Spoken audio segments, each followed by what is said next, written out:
सोचिए, एक ऐसा क्राइम सीन जहां फोरेंसिक सबूत चीख चीख कर कह रहे हों कि यहाँ कई हमलावर मौजूद थे, लेकिन जब ऑफिशियल फाइल बंद होती है तो उस पर लिखा होता है डबल सुसाइड, यानी दोहरी आत्महत्या। सुनने में किसी सस्पेंस थ्रिलर जैसा लगता है ना, लेकिन ये कोई फिल्म नहीं बल्कि एक खौफनाक सच है। आज के इस एक्सप्लेनर में हम इसी कंपा देने वाले विरोधाभास की गहराई में उतरने वाले हैं। हम बात कर रहे हैं शिल्पी गौतम केस की। 1990 के दशक के बिहार का वो अनसुलझा अध्याय जिसने पूरे सिस्टम को कटघरे में खड़ा कर दिया था। हम समझेंगे कि कैसे एक अपराध ने 90 के दशक के उस पूरे दौर की पोल खोल कर रख दी और क्यों ये मामला दशकों बाद भी लोगों के जहन में बिल्कुल ताज़ा है। तो चलिए देखते हैं कि आज हम किन किन पहलुओं पर बात करेंगे। सबसे पहले द फ्रेजर रोड डिस्कवरी, फिर एविडेंस वर्सेस ऑफिशियल फाइंडिंग्स, उसके बाद the shadow of politics, a family silenced और आखिर में लेगेसी इन पब्लिक मेमोरी। शुरुआत करते हैं हमारे पहले हिस्से से, द फ्रेजर रोड डिस्कवरी। कहानी शुरू होती है दो होनहार युवाओं से। 22 साल की शिल्पी जैन जो एक कॉलेज स्टूडेंट थी और पूर्व मिस पटना रह चुकी थी, और उनके साथ थे 25 साल के गौतम सिंह जो एक आरजेडी युवा नेता थे। सब कुछ सामान्य चल रहा था, लेकिन 2 जुलाई 1999 को पटना से अचानक ये दोनों गायब हो जाते हैं। अब आप कल्पना कर सकते हैं कि इनके परिवारों पर क्या बीती होगी। ये महज एक गुमशुदगी की रिपोर्ट नहीं थी, बल्कि 2 परिवारों की दुनिया के हमेशा के लिए उजड़ जाने की एक डरावनी शुरुआत थी। उसी रात करीब 9:30 बजे पटना पुलिस के पास एक गुमनाम फोन आता है, और उस फोन कॉल पर जो शब्द कहे गए वो किसी के भी रोंगटे खड़े कर दें। कॉलर ने सिर्फ इतना कहा, एक बंद गैरेज में 2 लाशें पड़ी हैं। बस यही वो एक वाक्य था जिसने भारत के इतिहास की सबसे उलझी हुई और विवादित जांचों में से एक को जन्म दिया। अब जो क्राइम सीन था वो कोई आम जगह नहीं थी। ये था पटना के पॉश इलाके फ्रेजर रोड का विधायक आवास, क्वार्टर नंबर 12। और ये घर तत्कालीन मुख्यमंत्री राबड़ी देवी के भाई और दबंग राजनेता साधु यादव का ऑफिशियल निवास था। वहां अंदर से लॉक की हुई एक मारुति जेन कार में दोनों के शव मिले। ध्यान देने वाली बात यह है कि कार का नंबर भी साधु यादव की ही एक गाड़ी का था। शव अर्धनग्न हालत में थे, लेकिन सबसे ज्यादा चौंकाने वाली बात क्या थी? पुलिस के अपनी जांच शुरू करने से पहले ही वहां राजनीतिक समर्थकों की भारी भीड़ जमा हो गई। क्राइम सीन पर यह शुरुआती अफरा तफरी साफ दिखा रही थी कि सिस्टम कितना बेबस था और सबूतों से शुरुआत में ही कैसे छेड़छाड़ हो गई थी। अब बढ़ते हैं दूसरे हिस्से की तरफ, एविडेंस वर्सेस ऑफिशियल फाइंडिंग्स। मतलब सबूत क्या कह रहे थे और सरकारी रिपोर्ट ने क्या कहा। और यहीं पर ये पूरा मामला सबसे ज्यादा उलझ जाता है। एक तरफ ऑफिशियल फाइंडिंग्स थी। पहले पुलिस ने कहा कि मौत कार के एसी की गैस यानी कार्बन मोनोऑक्साइड से हुई। फिर बाद में सीबीआई ने कह दिया कि ये जहर खाकर की गई आत्महत्या थी।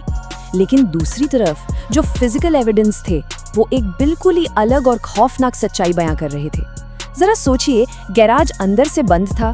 सेंट्रल फोरेंसिक लैब यानी सीएफएसएल ने कंफर्म किया कि शिल्पी के कपड़ों पर कई अलग अलग सीमेन यानी वीर्य के सैंपल मिले हैं जो साफ साफ एक हिंसक गैंगरेप का इशारा कर रहे थे।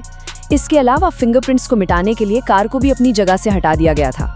इतने पक्के सबूतों को पूरी तरह से नजरअंदाज कर देना, यही वो वजह थी जिससे पीड़ित परिवार और आम जनता सीबीआई की रिपोर्ट पर भड़क उठे थे। आइए जरा टाइमलाइन पर नजर डालते हैं। 3 जुलाई 1999 को पटना पुलिस को शव मिलते हैं। इसके बाद जनता सड़कों पर उतर आती है, मीडिया सवाल पूछने लगती है, तो भारी दबाव में आकर जुलाई के आखिर तक ये केस सीबीआई को सौंप दिया जाता है। परिवारों को लगता है कि चलो अब देश की सबसे बड़ी जांच एजेंसी न्याय दिलाएगी, लेकिन ये इंतजार बहुत लंबा और दर्दनाक साबित हुआ। पूरे 4 साल बाद 1 अगस्त 2003 को सीबीआई अपनी फाइनल क्लोजर रिपोर्ट फाइल करती है। और वो फाइनल रिपोर्ट क्या थी? सीबीआई ने सेक्शन 173 के तहत अपनी रिपोर्ट में साफ साफ लिख दिया, हत्या का कोई सबूत नहीं है। जी हाँ, इतने सारे फोरेंसिक सबूतों के मौजूद होने के बावजूद एजेंसी ने कहा कि मौत एल्युमिनियम फॉस्फाइड नाम का जहर खाने से हुई और ये एक डबल सुसाइड था। बिना किसी को सजा मिले इस खौफनाक केस की फाइल आधिकारिक तौर पर हमेशा के लिए बंद कर दी गई। आप समझ सकते हैं कि परिवारों के लिए कितना बड़ा आघात रहा होगा। चले अब जरा तस्वीर को थोड़ा बड़ा करते हैं और आते हैं अपने तीसरे भाग पर, द शैडो ऑफ पॉलिटिक्स। 1990 के दशक के आखिर में बिहार के लिए एक शब्द बहुत इस्तेमाल होता था, जंगल राज। ये वो दौर था जब अपराध चरम पर था, पुलिस और प्रशासन का पूरी तरह से राजनीतिकरण हो चुका था और सत्ता बाहुबलियों के हाथ में थी। शिल्पी गौतम केस को हम सिर्फ एक क्राइम की तरह नहीं देख सकते, ये उस दौर के राजनीतिक माहौल का सबसे बड़ा प्रतीक बन गया था। इसी जंगल राज वाले माहौल की वजह से घटना होते ही लोगों को और मीडिया को तुरंत शक हो गया था कि इसके पीछे कोई बहुत बड़ा पॉलिटिकल कवर अप चल रहा है। इस केस में बार बार कुछ बहुत बड़े राजनीतिक नाम सामने आ रहे थे। तत्कालीन मुख्यमंत्री राबड़ी देवी, उनके पति पूर्व मुख्यमंत्री और आरजेडी के कद्दावर नेता लालू प्रसाद यादव, और साधु यादव जो आरजेडी के विधायक भी थे और मुख्यमंत्री के सगे भाई भी। हमें ये नहीं भूलना चाहिए कि ये जो पूरी खौफनाक वारदात हुई वो उसी सरकारी बंगले पर हुई थी जो साधु यादव को अलॉट किया गया था। हम यहाँ किसी पर आरोप नहीं लगा रहे हैं, बल्कि निष्पक्ष रूप से उन तथ्यों को सामने रख रहे हैं जो उस वक्त की फाइलों में दर्ज थे। इस पूरे इन्वेस्टिगेशन में एक ऐसा मोड़ आया जिसने सबको हैरान कर दिया। देखिए, स्टैंडर्ड प्रोसीजर ये कहता है कि जब सीबीआई डीएनए की जांच करती है तो वो संदिग्धों से ब्लड सैंपल मांगती है, लेकिन यहाँ क्या हुआ? एक प्रमुख राजनीतिक हस्ती यानी साधु यादव ने डीएनए मैचिंग के लिए अपना ब्लड सैंपल देने से साफ इनकार कर दिया। ये इन्वेस्टिगेशन में एक बहुत बड़ी रुकावट थी। सच्चाई तक पहुंचने का एक पक्का साइंटिफिक रास्ता हमेशा के लिए बंद हो गया। अब आते हैं इस एक्सप्लेनर के सबसे दर्दनाक हिस्से पर, ए फैमिली साइलेंस्ड। पीड़ित परिवार ने न्याय के लिए एक लंबी और खौफनाक लड़ाई लड़ी। पहले तो उन्होंने पब्लिकली सीबीआई की सुसाइड थ्योरी को खारिज कर दिया। जब कुछ नहीं हुआ तो इन्फॉर्मेंट्स ने सीबीआई कोर्ट में केस को फिर से खोलने की अर्जी लगाई। परिवार हार मानने को तैयार नहीं था। साल 2006 में शिल्पी के भाई प्रशांत जैन ने ऊपरी अदालतों का दरवाजा खटखटाया, लेकिन इसके बाद जो हुआ वो रूह कंपा देने वाला है। याचिका दायर करने के कुछ ही दिनों बाद न्याय की भीख मांग रहे भाई को उसके अपने घर के बाहर से दिन दहाड़े किडनैप कर लिया जाता है। सिस्टम से सवाल पूछने की ये इतनी बड़ी कीमत थी जिसने सबको डरा कर रख दिया। 2013 में द मेमोरी ऑफ रेप नाम का एक निबंध पब्लिश हुआ था, जिसमें बताया गया है कि कैसे इस खौफनाक अपहरण के बाद परिवार हमेशा हमेशा के लिए खामोश हो गया। इस केस ने सिर्फ 2 जानें नहीं ली, बल्कि पूरे समाज को एक गहरे सदमे में डाल दिया। अपनों को खोने का दर्द और फिर न्याय मांगते हुए खुद शिकार बन जाना, ये वो दर्द है जो कभी किसी ऑफिशियल फाइल में दर्ज नहीं होता। जब संस्थाएं ही पीड़ितों की आवाज दबाने लगें, तो सोचिए आम आदमी न्याय की उम्मीद किससे करेगा।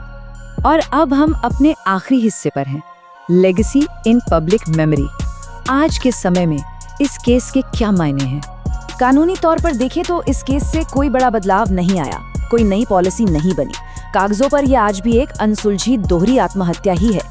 लेकिन पुलिस की ट्रेनिंग हो या क्राइम सीन को सुरक्षित रखने पर डिबेट, आज भी इस मामले का उदाहरण एक बहुत बड़ी चेतावनी के रूप में दिया जाता है कि इन्वेस्टिगेशन में क्या क्या गलतियां नहीं होनी चाहिए। और राजनीति में तो ये मुद्दा आज भी जिंदा है। अभी हाल ही में 2025 में चुनाव रणनीतिकार प्रशांत किशोर ने अपने राजनीतिक रैलियों में इस केस का जिक्र किया। इसका सीधा सा मतलब ये है कि दशकों बाद भी ये घटना सिस्टम की नाकामियों और राजनीतिक जवाबदेही को याद दिलाने वाला एक बहुत बड़ा और असरदार प्रतीक बनी हुई है। IJRLM जर्नल में छपी एक रिसर्च ने इस केस का बहुत सटीक निचोड़ निकाला है। उन्होंने इसे एक ऐसा मामला बताया जो हिंसक अपराध के सबूतों से भरा हुआ था। यही इस केस का सबसे बड़ा विरोधाभास है।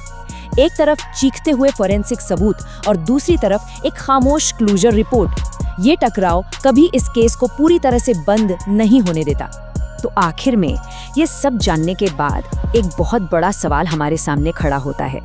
किसी समाज का क्या होता है जब संस्थागत खामोशी न्याय के लिए लड़ते एक परिवार की आवाज से ज्यादा ताकतवर हो जाती है? ऐसी विफलताएं जो घाव छोड़ती है ना, वो समय के साथ भरते नहीं बल्कि इतिहास का हिस्सा बन जाते हैं। इस एक्सप्लेनर में हमारे साथ जुड़ने के लिए आपका बहुत बहुत धन्यवाद।